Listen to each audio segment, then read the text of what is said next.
In 2007, the richest man in the world paid $0 in federal income tax. Not a crime, not a loophole he hit. It was completely legal, and by the end of this video, you'll know exactly how and which parts you can use yourself. In June 2021, the non-profit newsroom ProPublica published an investigation based on a massive, authenticated cache of Internal Revenue Service records. This dataset, covering more than 15 years of tax filings for thousands of the wealthiest individuals in America, offered a rare, detailed look behind the curtain of the federal tax system. These were not estimates or corporate summaries. They were the official tax returns submitted directly to the government, documenting exactly what the ultra-wealthy reported as income and what they paid in federal taxes. The records revealed that paying zero federal income tax is not a rare anomaly. It is a recurring reality at the very top of the economic ladder. In 2007, Amazon founder Jeff Bezos paid $0 in federal income taxes. 4 years later, in 2011, his federal tax bill was zero once again. Because his reported taxable income that year was so low under the rules, Bezos legally claimed and received a $4,000 child tax credit. In 2018, Tesla founder Elon Musk also paid $0 in federal income taxes. This pattern is not isolated to tech founders. Activist investor Carl Icahn reported zero federal income tax for both 2016 and 2017, despite reporting an adjusted gross income of approximately $544 million in each of those years. George Soros went 3 consecutive years with a federal income tax liability of zero. Michael Bloomberg likewise recorded zero federal income tax in several recent years. None of these individuals broke the law or cheated the system. Every tax return was filed in full compliance with US tax statutes. To understand how these zero tax years are legally possible, we must look at how the tax code distinguishes between wealth and taxable income. Between 2014 and 2018, the 25 wealthiest people in America saw their collective net worth grow by a staggering $401 billion. This massive accumulation of wealth did not trigger a proportional tax bill. Over those same 5 years, this group paid a total of $13.6 billion in federal income taxes. When evaluated against their wealth growth, this amounts to a true tax rate of just 3.4%. For comparison, a typical middle-class wage earner in the United States pays an average federal income tax rate of about 14% on their earnings. This disparity exists because of how the tax code treats different types of financial inflows.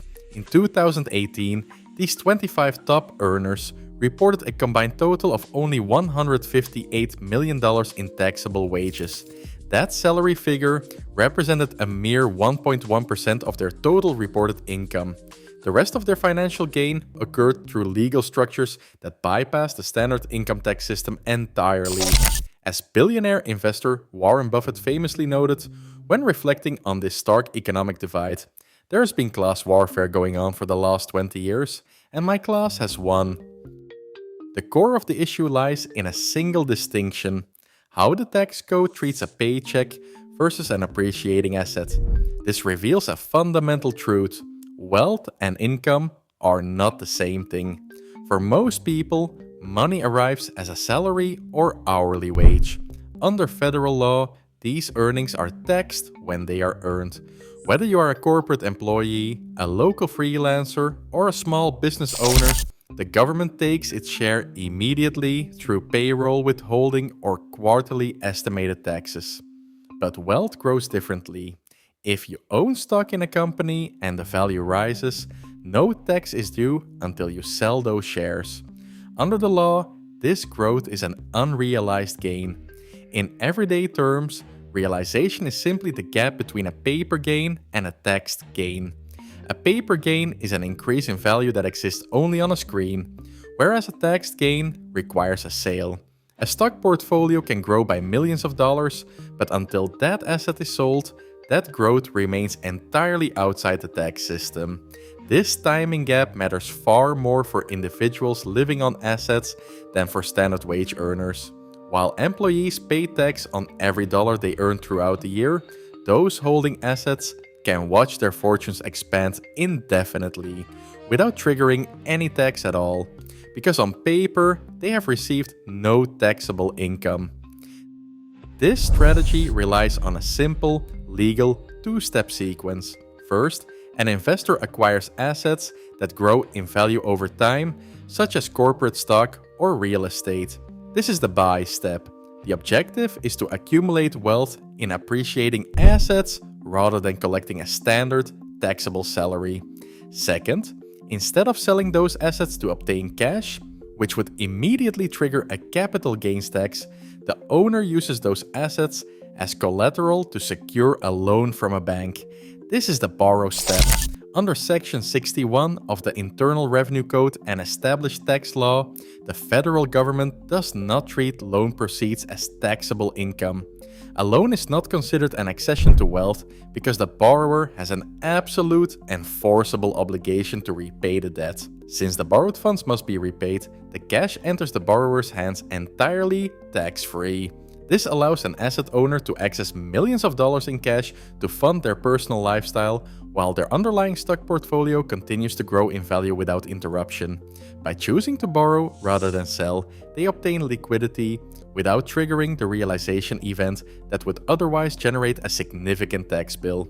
The assets stay in their name, the wealth remains intact, and the tax return shows zero taxable income from the transaction.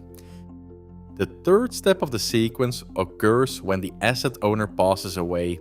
Under Section 1014 of the Internal Revenue Code, when these holdings transfer to heirs, the tax basis resets to the market value on the date of death. This mechanism, known as a stepped-up basis, effectively wipes out the lifetime of accumulated paper gains. If the heirs sell the inherited assets immediately, they owe zero capital gains tax on that historical appreciation. The outstanding loans secured against the portfolio are settled by the estate, typically using a portion of these untaxed assets. This entire sequence of buying, borrowing, and dying represents a highly structured, legal system built directly into the rules of the American tax code. The statutes are simply being applied exactly as written, providing a clean financial slate for the next generation.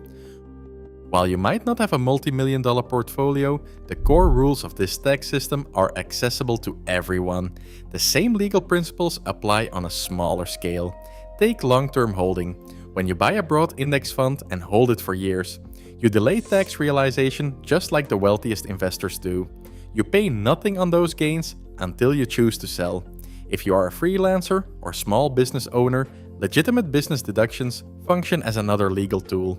Deducting home office expenses, vehicle mileage, and necessary equipment directly lowers your taxable income, protecting your hard-earned cash. For employees, tax-advantaged retirement accounts, like a traditional 401k, allow you to place your earnings into a favorable tax bucket, delaying taxes on your contributions and letting your savings compound. These methods represent the same fundamental tax code architecture, scaled down for everyday life. Keep in mind, this information is for educational purposes and does not constitute personalized tax advice. Tax situations vary, so you should always consult a qualified tax professional for your own situation. Subscribe to the channel to learn more about how the financial system works. Today, the tax code is not a barrier, it is a playbook. As Warren Buffett once observed, there's been class warfare going on for the last 20 years, and my class has won. The rules are clear, the choice to learn them is yours. Subscribe for more financial insights.